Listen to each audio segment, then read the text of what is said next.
બોલીએ ગણપતિ મહારાજની જય. શ્રી ગણેશાય નમઃ. કૃષ્ણ કનૈયા લાલ કી જય. ભાગવત ભગવાનની જય. સ્કંદ ત્રીજો. ભગવાન કપિલદેવનો જન્મ. ભગવાન કપિલદેવનો જન્મ તથા 3 ઋણમાંથી મુક્ત થવાને લીધે તેમના પિતા કદર્મ મુનિના સંન્યાસ વિશે હવે અહીં કહેવાશે. મૈત્રેય મુનિવર કહે, દેવહૂતિએ આદ્ર સ્વરે ઉપરના વાક્યો કહ્યા ત્યારે ભગવાનનું વચનનું સ્મરણ કરતા કદર્મ ઋષિ કહે છે, હે પ્રિયે, તું આવો ખેદ ના કર. થોડાક જ વખતમાં તે અવિનાશી ભગવાન તારા ગર્ભમાં પ્રવેશશે. તું તો સુસ્ત પતિવ્રતા નારી છે, સ્વધર્મ આચરનારી છે. તપથી તથા લક્ષ્મીના દાનો કરીને તું હવે ઈશ્વર સ્મરણ ભજન કર, તારું કલ્યાણ થાવો. તું હરિની આરાધના કરશે એટલે પ્રભુ તારા પુત્ર સ્વરૂપે પ્રગટશે. તે પુત્ર મારી કીર્તિ વધારશે અને તને બ્રહ્મ જ્ઞાનનો ઉપદેશ આપશે. તારો અહમ ઓગળશે. મૈત્રેય મુનિવર કહે, પતિ કદર્મના ઉપર પ્રમાણેના ઉપદેશમાં વિશ્વાસ શ્રદ્ધા રાખીને દેવહૂતિ નિર્વિકાર પરમેશ્વરનું ભજન કરવા લાગી. કેટલાક લોકકાળ વીત્યા પછી ભગવાન મધુસૂદન કદર્મ મુનિના વીર્યમાં આવીને દેવહૂતિ વિશે પ્રવેશ્યા. તે ક્ષણે આકાશમાંથી દેવો પુષ્પવૃષ્ટિ કરીને વાદ્યંત્રો વગાડવા લાગ્યા. મેઘ ગર્જનાઓ થઈ, ગંધર્વોના ગાન અને અપ્સરાઓના નૃત્ય થયા. દિશાઓ પુલકિત થઈ, જળાશયો સ્વચ્છ નિર્મળ થઈ ગયા. સર્વ પ્રાણીઓના મન હર્ષથી પ્રફુલ્લિત થયા. મરીચી આદિ ઋષિઓ સહિત સ્વયંભૂ બ્રહ્માજી કદર્મ ઋષિના આશ્રમમાં આવ્યા.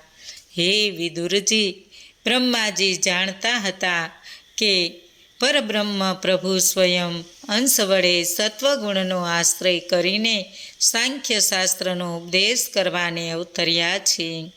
તેથી બ્રહ્મદેવે પ્રભુની તે કર્તવ્ય ભાવનાને માન આપીને હર્ષ પામતા કદર્મ મુનિને કહ્યું, હે તાત, મેં તે મારી નિષ્કાંત ભાવથી પૂજા કરી છે. કેમ કે હે સપૂત, તે મારું વચન સાદર સ્વીકાર્યું છે. પુત્રોએ પિતાની આટલી સેવા તો કરવી જ જોઈએ. સુંદર કટી મેખલાવાળી તારી આ નવપુત્રીઓ પોતાના પ્રભાવથી તારો વંશ વધારશે. માટે તું આ મરીચી આદિ ઋષિઓને તે દરેકની ઈચ્છા પ્રમાણે તારી પુત્રીઓ આપ. હે કદર્મ, આદ્ય પરમાત્મા પોતાની માયાનો આશ્રય કરીને કપિલ સ્વરૂપે દેવહૂતિના ગર્ભમાં અવતર્યા છે, તે હું જાણું છું. કમળ સમાનને નેત્રવાળા, સોનેરી કેસવાળા, કમળના ચિહ્નવાળા રાજપુત્રી દેવહૂતિ તમારા ગર્ભમાં અવતરેલા પરમાત્મા તમારી અવિદ્યા જનિત શંકારૂપી ગાંઠને કાપી નાખીને પૃથ્વી પટ પર અત્ર તત્ર સર્વત્ર વિચરશે. સાંખ્ય શાસ્ત્રના આચાર્યોમાં અત્યંત માન્ય તથા તમારી કીર્તિ યશ વૃદ્ધિ કરનાર ભગવાન લોકમાં કપિલ નામે પ્રસિદ્ધ થશે. મૈત્રેય મુનિવર કહે, કદર્મ મુનિ તથા મનુપુત્રી દેવહૂતિને આવા આશ્વાસન વચનો આપીને બ્રહ્માજી સનતાદિ કુમારો તથા મહર્ષિઓ નારદજીની સાથે સત્યલોકમાં ગયા. હે ભરતવંશી વિદુરજી, બ્રહ્માજીના ગયા પછી કદર્મ મુનિએ તેમની આજ્ઞા પ્રમાણે પોતાની 9 પુત્રીઓને મરીચી વગેરેને પરણાવી.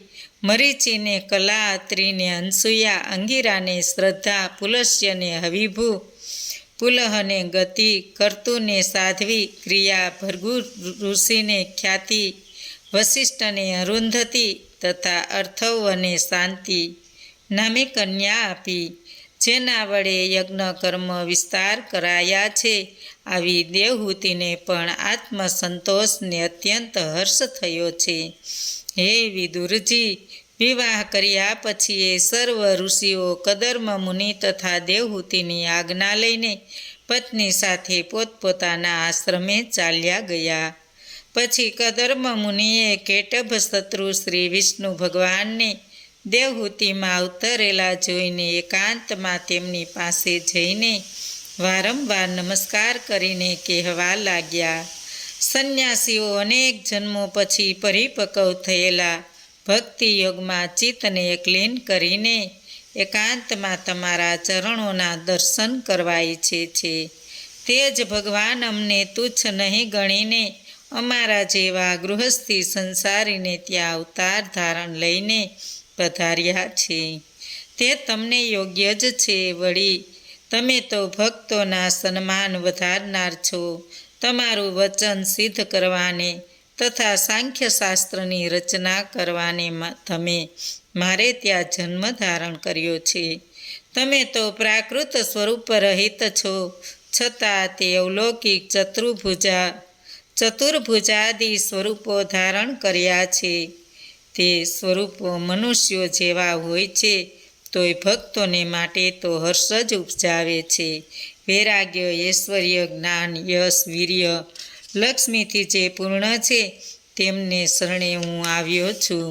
તમે અધિષ્ઠતા મહાતત્વરૂપ, કાળ સ્વરૂપ, લોકરૂપ તથા લોકપાલો રૂપ છો. તમારા ચૈતન્યની સઘળા પ્રપંચો લય પામે છે. તમે સર્વજ્ઞ છો. તમે કપિલરૂપી પુત્ર થકી હું ઋષિઓ, દેવો તથા પિતૃઓ ત્રણેય ઋણમાંથી મુક્ત થયો હોય હવે સંન્યસ્ત પંથે પરવરીશ. હૃદયમાં નિરંતર તમારું સ્મરણ કરતા સર્વત્ર વિચરણ કરવાની મને આજ્ઞા આપો. ભગવાન કહે છે, હે કદર્મ, વૈદિક અને જ્ઞાનોપદેશનો પ્રચાર પ્રસાર કરવાને માટે જ હું તમારે ઘેર જન્મ્યો છું. તમે સંન્યસ્ત નહીં લેશો અને ગૃહસ્થ આશ્રમમાં રહેશો તો એ તમને મુક્તિ તો મળશે જ. છતાંય તમારો સંન્યસ્ત લેવાનો જ આગ્રહ હોય તો પણ નિરંતર મારું સ્મરણ ભજન રટણ કરતા રહેજો. મેં તમને કહેલું કે હું તમારે ત્યાં અવતરીશ એ વચન મેં પાલન કર્યું છે. હે વત્સ, આ લોકમાં જે લિંગ દેહથી છૂટવા ઈચ્છે છે તે મુમુક્ષ મુનિઓના આત્મદર્શન માટે માન્ય એવા સાંખ્યશાસ્ત્રની રચના અર્થે મેં જન્મ લીધો છે. આત્મદર્શનનો એ માર્ગનો દીર્ઘકાળમાંથી નાશ થયો હતો તેને પુનઃ શરૂ કરવાને મેં આ મનુષ્ય શરીર ધારણ કર્યું છે.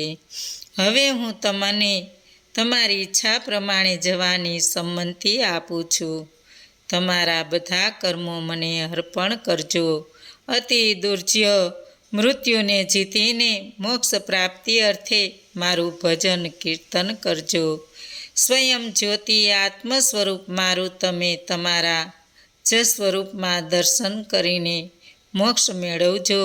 કર્મોને આત્મસમર્પણ કરીને મૃત્યુને તજી જવાય છે. પછી જ્ઞાન દ્વારા મોક્ષ પ્રાપ્ત કરાય છે. હું મારી માતા દેવહૂતિને સર્વ કર્મો નાશ કરનાર આધ્યાત્મિક વિદ્યાનો ઉપદેશ આપીશ, જેથી તે સંસારથી છૂટીને પરમાનંદ પામશે. મૈત્રેય મુનિવર કહે, કપિલદેવ આ પ્રમાણે બોલ્યા એટલે કદર્મએ તેમની પ્રદક્ષિણા કરી વંદન કરી વનમાં ગયા. તેમણે અહિંસા વ્રત લીધું. આત્માને શરણે જઈને સર્વનો સંગાથ છોડીને અગ્નિહોત્ર તથા ગૃહ ત્યાગ કરીને પૃથ્વી પર વિચરણ કરવા લાગ્યા. તેમણે નિર્ગુણ તથા કેવળ ભક્તિથી પ્રત્યક્ષ કરેલા પરબ્રહ્મ વિશે મનને એકાગ્ર કરીને દેહાભિમાન ત્યજી દીધું. મનુષ્ય ધરાવે તે સર્વ માન્યતાઓ રાગદેશ છોડ્યા.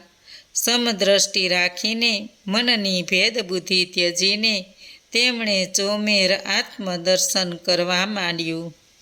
ધૈર્યપૂર્વક તેમની સઘળી ઇન્દ્રિયો જીતી લઈને શાંત થયા. તેમના અંતર ભગવાનમાં ભક્તિભાવે તલ્લીન થયું. તેમણે સઘળા બંધનોને શાપ જેમ કાચડી ઉતારે તેમ ફગાવી દીધા. આત્મદર્શન કર્યું, આમ ભગવાનમાં ભક્તિયુક્ત થતાં મોક્ષપદ પામ્યા. સોનક ઉવાસ. માતા દેવહૂતિએ બંધનયુક્ત થવા માટે પૂછ્યું, એટલે પુત્ર કપિલદેવે પ્રથમ ભક્તિનું લક્ષણ કહેલું તે વિશે અહીં કહેવાશે.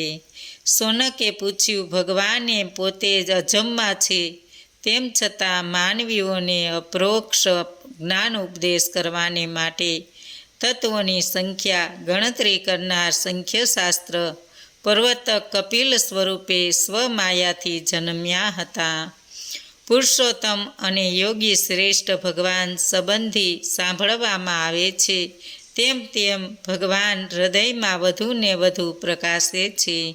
તો એ ભગવાનની યશગાથા સાંભળતા મને સંતોષ થતો નથી.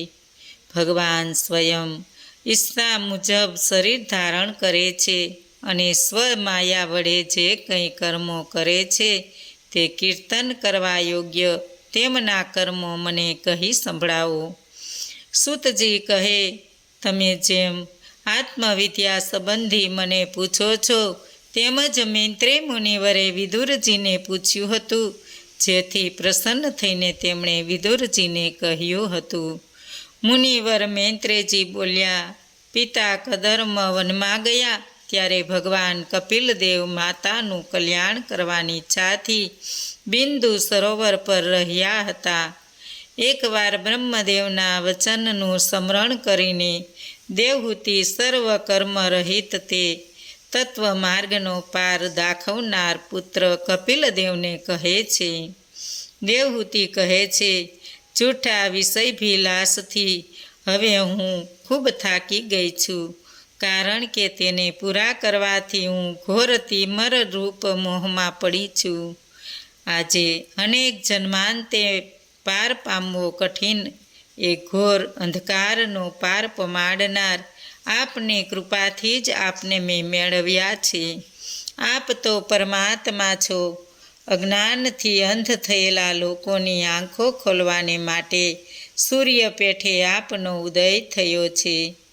આપ તો મારા મહામોહ દૂર કરો પ્રભુ. મનુષ્ય માટેની હું મારું ની ગાંઠ પણ આપે જ યોજેલી છે. આપ શરણાગતોનું રક્ષણ કરો છો, તેથી હું આપને શરણે આવેલી છું. આપને મારા નમસ્કાર છે. આપ શરણાગતોનું રક્ષણ કરો છો.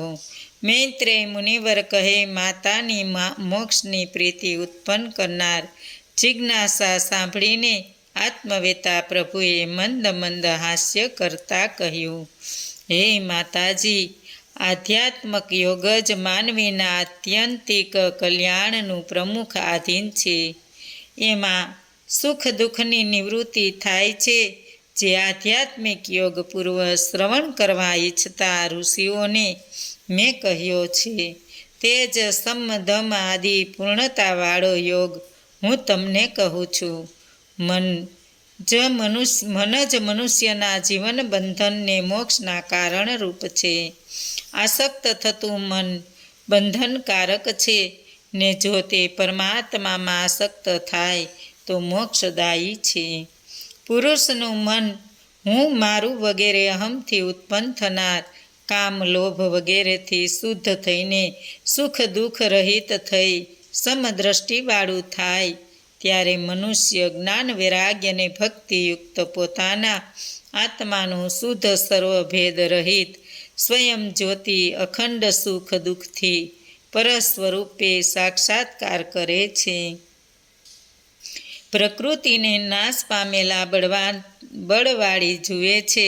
ભગવાન પ્રત્યેની ભક્તિ જેવો અનન્ય કોઈ કલ્યાણકારી માર્ગ જ નથી. વિષયની આસક્તિને આત્માને બંધનકારક છે. જે સત્પુરુષો મારી અનન્ય ભાવે ભક્તિ કરે છે અને સ્વજનો કર્મો વગેરેનો ત્યાગ કરે છે, માત્ર મારો જ આશરો લે છે, મારી પવિત્ર કથાઓ શ્રવણ કરે છે તથા બીજાઓને કથાઓ કહે છે, મારામાં જ પોતાનું હૃદય સ્થાપેલું છે, તેમને આધ્યાત્મિક તાપો પીડા કરી શકતા નથી. એ માતે સત્પુરુષો સર્વ પ્રકારના સંગ રહિત હોય, તમારે તેમનો જ સંગ કરવો, કેમ કે તે વિષય સંગના દોષો દૂર કરે છે. સત્પુરુષોનું સેવન કરવાથી અવિદ્યાની નિવૃત્તિ એ જ જેમની પ્રાપ્તિનો ઘોરી માર્ગ છે. એવા શ્રી વિષ્ણુ ભગવાનમાં શ્રદ્ધા, ભક્તિ તથા પ્રીતિ ઉપજે છે. પછી તે યોગ અભ્યાસમાં જોડાઈને ભક્તિને માર્ગે અને સઘળા યોગ માર્ગે મનને સાવધાન કરવાને પ્રયાસો કરે છે. આમ વૈરાગ્યથી વધેલા જ્ઞાન યોગ તથા મારામાં સમર્પણ કરેલી ભક્તિથી મનુષ્ય આત્મરૂપ મારો સાક્ષાત્કાર કરે છે. દેવહૂતિ કહે, હે ભગવાન, તમારે વિશે કયા પ્રકારની ભક્તિ યોગ્ય છે? મને સ્ત્રી તરીકે કેવી રીતે ભક્તિ કરવાથી હું તમારું મોક્ષપદ પામી શકું? આપને પમાડનારો જે ભક્તિ યોગ આપે કહ્યો તે કયા પ્રકારનો છે? તેના અંગો કેટલા છે કે જેની તત્વજ્ઞાન થાય છે? આ બધું હું સમજી શકું તે રીતે મને સમજાવો પ્રભુ. મુનિવર મૈત્રેયજી કહે, માતાના ઉપયુક્ત પ્રશ્નો સાંભળીને કપિલ દેવને માતા દેવહૂતિ પ્રત્યે પ્રેમ ભાવ ઉપજ્યો અને તેઓ સાંખ્ય શાસ્ત્ર ભક્તિનો વ્યાપ અને યોગ પ્રદેશ કહેવા લાગ્યા. કપિલ ભગવાન કહે, વિકાર રહિત શુદ્ધ મનના મનુષ્યની વિષયોને ગ્રહણ કરનારી તથા માત્ર વેદોક્ત કર્મમાં તત્પર રહેનાર ઇન્દ્રિયો શ્રી હરિને વિશે જેવી છે તેવી જ તે નિષ્કામ ભક્તિ કહેવાય છે. મુક્તિ કરતાંએ ભગવદ્ ભક્તિ અત્યંત શ્રેષ્ઠ છે. મારી સેવા ભક્તિમાં રત રહેનાર અને કેવળ મારા માટે જ સર્વ ક્રિયાઓ કરનાર મારા ભક્તો ભક્તિમાં જ લીન રહીને મારી સાયુજ્ય મુક્તિ ઈચ્છતા નથી. જો સાયુજ્ય મુક્તિ ઈચ્છતા નથી તો સાલોક યુક્તિ કેમ ઈચ્છે? હે માતા, મારા ભક્તો મારા સુંદર દિવ્ય સ્વરૂપોના દર્શન કરે છે, પ્રેમથી વાત કરે છે. મારા સ્વરૂપો તેમના પ્રાણ, મન, ઇન્દ્રિયો હરે છે અને તેઓ ઈચ્છે યા ના ઈચ્છે તો એ મારી ભક્તિ જ તેમને મોક્ષપદ આપે છે, વૈકુંઠ લોક પામે છે. હે માતા, જેમને આત્મ સ્વરૂપ એવો હું એક જ પ્રિય પુત્રરૂપ એટલે કે પુત્ર પેઠે સ્નેહનો ભાવ છું, મિત્ર પેઠે વિશ્વાસનું સ્થાન છું, ગુરુ રૂપ એટલે ગુરુ પેઠે ઉપદેશ આપનાર છું, સંબંધીની પેઠે હિતસ્વી છું અને ઈષ્ટદેવ એટલે ઈષ્ટદેવની જેમ પૂજ્ય છું. તે મારા ભક્તો વૈકુંઠ લોકમાં કદીએ ભોગ્ય વૈભવોથી રહિત થતા નથી. મારું કાળચક્ર સુદ્ધા તેમનો નાશ કરી શકતું નથી. જે આ લોકો પરલોક બંને લોકમાં જનાર સોપાધિક આત્મા, દેહ અને દેહની પાછળ રહેલા સ્ત્રી, પુત્ર, ધન, પશુઓ, ઘરો આદિ જે બીજા પરિગ્રહો હોય છે તે સર્વ ત્યજીને મને જ અનન્ય ભાવે ભજે છે. હું મૃત્યુરૂપ સંસારથી તેમને તારું છું.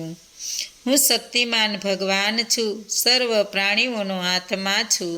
યોગીઓ મોક્ષ મેળવવાને માટે જ્ઞાન અને વૈરાગ્યને યુક્ત ભક્તિયોગ વડે સર્વ રીતે નિર્ભય મારા જ ચરણનો આશ્રય લે છે. મનુષ્યોનું મન તીવ્ર ભક્તિયોગ દ્વારા મારામાં એકાગ્ર થઈને સ્થિર બને એ જ આ સંસારમાં માનવીઓનો મહાભાગ્યોદય છે. શ્રી ભગવાન ઉવાસ. પુરુષ અને પ્રકૃતિના વિવેક માટે સાંખ્ય શાસ્ત્રને આધારે સર્વ પદાર્થોની ઉત્પત્તિ વિશે અહીં કહેવાશે. શ્રી કપિલ ભગવાન કહે, હવે હું તમને પ્રકૃતિ આદિ તત્વોનું જુદું જુદું લક્ષણ કહું છું. જે જાણીને પુરુષ પ્રકૃતિ ગુણોથી છૂટે છે એ જ્ઞાન મોક્ષ આપનાર છે અને મનુષ્ય માટે આત્મ સાક્ષાત્કાર કરનાર છે. તે હૃદયના અહમને કાપે છે તે જ્ઞાન હું તમને કહું છું. અનાદિ આત્માને પુરુષ કહે છે. એ પુરુષ નિર્ગુણ પ્રકૃતિથી પર સૌના અંતકરણમાં સ્ફુરતો જ્ઞાન સ્વરૂપને સ્વયં પ્રકાશે છે. એ પુરુષ થકી જ આ સઘળું જગત વ્યાપ્ત હોય પ્રકાશિત છે. એ વ્યાપ્ત પુરુષે સંદિગ્ધ સ્વરૂપવાળી સત્વ રજ તમ ત્રણેય ગુણોવાળી તે લીલા વડે પોતાની સમીપ આવેલી પરમાત્માની શક્તિરૂપ પ્રકૃતિને સ્વેચ્છાએ જ સ્વીકારી. આ પ્રકૃતિ સત્વ ગુણોવાળી હોય પોતાના જેવા સ્વરૂપોવાળી વિવિધ પ્રકારની પ્રજાઓ સર્જી રહી છે. એ પ્રકૃતિને નિહાળીને પુરુષ મોહ પામ્યો, કેમ કે પ્રકૃતિ જ્ઞાનને ઢાંકનારી હોય. પુરુષ સ્વરૂપ જ્ઞાન વિસરી ગયો. પ્રકૃતિના બે પ્રકાર છે, આવરણ શક્તિ ને વિક્ષેપ શક્તિ. રજોગુણને સત્વગુણથી દબાયેલો નહીં તે તમોગુણને આવરણ શક્તિ, અને સત્વગુણ તથા તમોગુણથી નહીં દબાયેલો રજોગુણ તે વિક્ષેપ શક્તિ. વિક્ષેપ શક્તિ પરમાત્માની માયા છે. જ્યારે પુરુષના પણ બે ભેદ છે, જીવ અને ઈશ્વર. તેમાં પ્રકૃતિ વંશ થઈને સંસાર પામ્યા કરે છે તે જીવ કહેવાય છે. જે પ્રકૃતિને વંશ રાખીને સૃષ્ટિ આદિ કરે છે તે ઈશ્વર છે. સઘળા કર્મો પ્રકૃતિના ગુણોથી કરાય છે, તો પણ પુરુષ તે પ્રકૃતિના ધ્યાયને લીધે પ્રકૃતિના કર્તાપણાને પોતાના વિશે માને છે. પુરુષ અકર્તા ઈશ્વર છે ને સર્વ રીતે સ્વતંત્ર છે, સર્વનો સાક્ષી છે, કેવળ સુખ સ્વરૂપ જ છે. તો એ તેને કર્તૃત્વ અભિમાન જ સંસારરૂપ જન્મ મરણના ફેરારૂપ થતું હોય કર્મોનું બંધન થાય છે, અને તે પ્રકૃતિના વિવેકથી તે પરતંત્રતા ભોગવે છે. પુરુષ શરીર ભાવે ઇન્દ્રિય ભાવને ઇન્દ્રિયોના અધિષ્ઠતા તે દેવત્વને પામે છે. તે સર્વનું કારણ કેવળ પ્રકૃતિ જ છે, અને સુખ દુઃખ વગેરે ભોગતાપણામાં પ્રકૃતિથી પર એવો પુરુષ જ કારણ છે. અર્થાત કર્તૃત્વ ભોગતૃત્વાદિ અહંકારમાં જ હોઈ શકે છે, પરંતુ તે અહંકારરૂપ વિકાર જડ હોય તેમાં જણાતું કર્તૃત્વવાદી પુરુષને કારણે જ છે. દેવહૂતિ કહે, હે પુરુષોત્તમ, આ પ્રમાણે સંસારી જીવનું અને તેને સંસાર થવામાં કારણભૂત પ્રકૃતિ સ્વરૂપ મેં જાણ્યું. હવે તમે જગતના કારણરૂપ ઈશ્વરને પ્રકૃતિનું સ્વરૂપ કહો. પ્રકૃતિ તથા પુરુષ આ જગતના કારણ છે. સૂક્ષ્મ અને સ્થૂળ જે કાંઈ કાર્ય દેખાય છે તે પ્રકૃતિ અને પુરુષ છે. તે પ્રકૃતિને પુરુષના લક્ષણ તમે કહો પ્રભુ. ભગવાન કહે, પ્રધાન નામ તત્વ જ પ્રકૃતિ કહેવાય છે. એ તત્વ ભેદ રહિત છે. ત્રિગુણની સામાન્ય અવસ્થાને લીધે તેમાં ખાસ ભેદ દેખાતા નથી, છતાં તે અંશ કાર્ય મહતત્વાદી આશ્રય રૂપ છે. તે ત્રિગુણાત્મક છે, તેથી બ્રહ્મ સ્વરૂપ નથી. અવ્યક્ત એટલે કાર્ય નહીં હોય, મહતત્વાદી રૂપ પણ નથી. કાર્ય કારણરૂપ હોય, કાળાદી સ્વરૂપ પણ નથી, અને નિત્ય છે એટલે જીવરૂપ પણ નથી.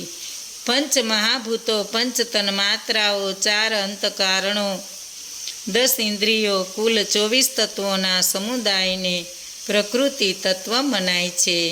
આમાં પ્રથમ પંચતત્વનો તે પૃથ્વી, જળ, તેજ, વાયુ ને આકાશ એ પંચ મહાભૂત છે, તથા ગંધ, રસ, રૂપ, સ્પર્શ અને શબ્દ એ બીજા પંચતત્વો તન્માત્રાઓ રૂપ મનાય છે. હવે જે 10 તત્વોને ઇન્દ્રિયો છે, કાન, ત્વચા, નેત્રો, જીહવા, નાસિકા, વાણી, હાથ, પગ, લિંગ અને ગુદા, જ્યારે મન, બુદ્ધિ, અહંકાર, ચિત્ત એ 4 પ્રકારે અંતકારણ છે. એ અંતકરણ 4 વૃત્તિઓ છે, તેથી તેના 4 ભેદ છે. આટલો સગુણ બ્રહ્મનો વિસ્તાર તત્વવેતાઓ ગણ્યો છે. આમાં કાળ નામે તત્વ 25મું છે. કેટલાક પ્રકૃતિ એક જ અવસ્થા ગણે છે, જ્યારે બીજા કાળને પરમાત્માનો પ્રભાવ ગણે છે. ચેષ્ટા પ્રાપ્ત થાય છે. ગુણોની સામ્યાવસ્થા ત્યજી જેને લીધે પ્રકૃતિ વિવિધ વિકાર પામે છે, તે જ ભગવાન કાળ કહેવાય છે અને સૃષ્ટિ હેતુ કાળ કહે છે. કાળરૂપ ભગવાન પોતાની માયાથી સઘળા પ્રાણીઓમાં જીવરૂપે અને બહાર કાળરૂપે રહેલા છે. બોલો કૃષ્ણ કનૈયા લાલ કી જય. ભાગવત ભગવાનની જય. આજનું ભાવપુષ્પ શ્રી કૃષ્ણ અર્પણમ.